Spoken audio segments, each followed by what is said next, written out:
पश्चिम Bengal rail हादसे में जान गंवाने वालों को सरकार की तरफ से मुआवजा मिल रहा है। रेलवे की तरफ से रेल यात्रा इंश्योरेंस मिल रहा है, लेकिन सवाल उन लोगों के लिए जो बिना रिजर्वेशन के सफर कर रहे थे, जो जनरल डिब्बे में टिकट लेके बैठे थे, उन्हें तो सरकार की तरफ से मुआवजा मिल रहा है, लेकिन सवाल है कि क्या रेलवे की तरफ से उन्हें इंश्योरेंस मिलेगा?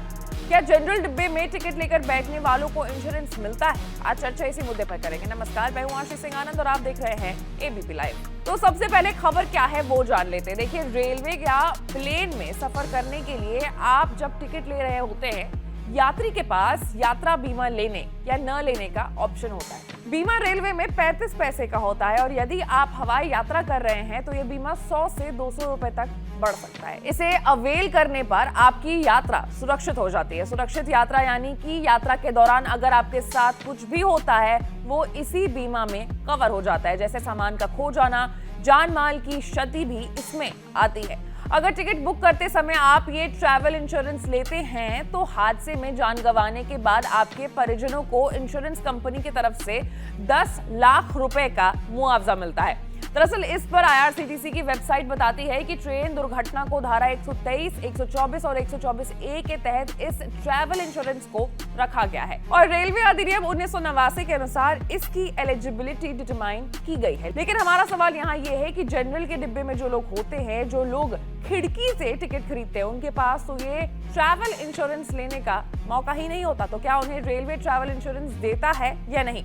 क्योंकि टिकट तो उनके पास भी है। अब सवाल को जानने के लिए हमें मिनिस्ट्री ऑफ रेलवेज के प्रेस इंफॉर्मेशन को पढ़ना होगा। तो उसमें साफ और सीधे शब्दों में लिखा हुआ है, the insurance scheme is available to passengers of all reserve classes like SL, 1AC, 2AC, 3AC of all the trains excepted passenger trains and suburban trains for only tickets booked online on the IRCTC website. Passengers booking reserved tickets through the manual operated railway reservation counters and those traveling on unreserved tickets are not entitled to avail of this insurance scheme. जिसका ये साफ मतलब है कि अगर आप IRCTC portal से sleeper class 1AC, 2AC, 3AC के लिए टिकट लेते हैं तो आपके ट्रैवल इंश्योरेंस आपको मिलेगा। लेकिन अगर आप सीधे स्टेशन से जाकर के टिकट ले रहे हैं तो ट्रैवल इंश्योरेंस आपके लिए नहीं है। अब बंगाल रेल हादसे में जिन लोगों ने IRCTC पोर्टल से टिकट बुक किया था उन्हें ट्रैवल इंश्योरेंस मिलेगा। बाकी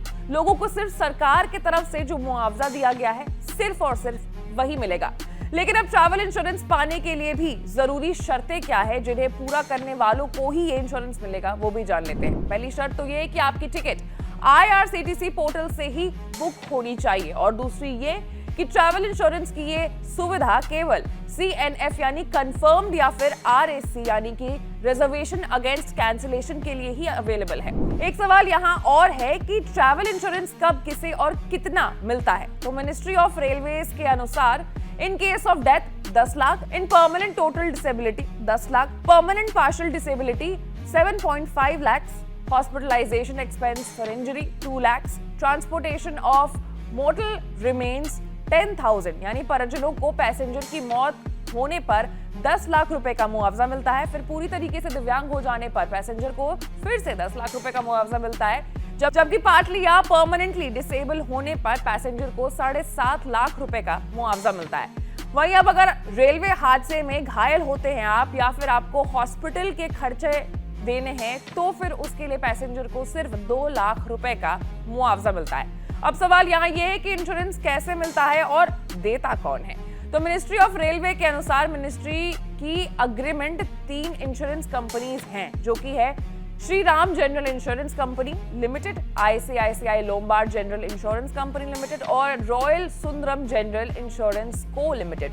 इंश्योरेंस मिलने की बात अगर करें तो पीड़ित या उसके नॉमिनी को या फिर कानूनी वारिस को क्लेम फॉर्म के मुताबिक लिखित में इंश्योरेंस कंपनी के नजदीकी कार्यालय में क्लेम के लिए आवेदन देना होगा। यह आवेदन हादसे वाले दिन के 4 महीने के अंदर पहुंच जाना चाहिए, क्योंकि उसके बाद आवेदन वैलिड नहीं होता है। फिर बीमा क्लेम करने के लिए जरूरी जानकारी, सबूत, सर्टिफिकेट देने होंगे। दावा करने वालों को पॉलिसी के सबूत भी देने होंगे। आपको बता दें कि मृत्यु की स्थिति में यात्री ने जिसे भी नॉमिनी बनाया है उसे क्लेम के पैसे ही मिलेंगे। अगर नॉमिनी ना हो तो कानूनी वारिस को क्लेम के पैसे दिए जाएंगे। अब वापस लौटते हैं अपने सवाल पर कि क्या सीधे स्टेशन से टिकट लेने वालों को इंश्योरेंस का पैसा मिल रहा है, तो इसका जवाब है नहीं।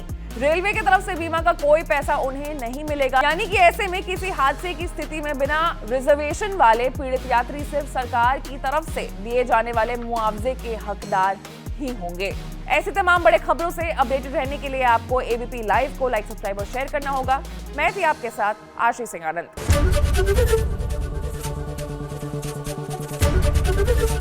एबीपी गंगा, खबर आपकी, जुबान आपकी।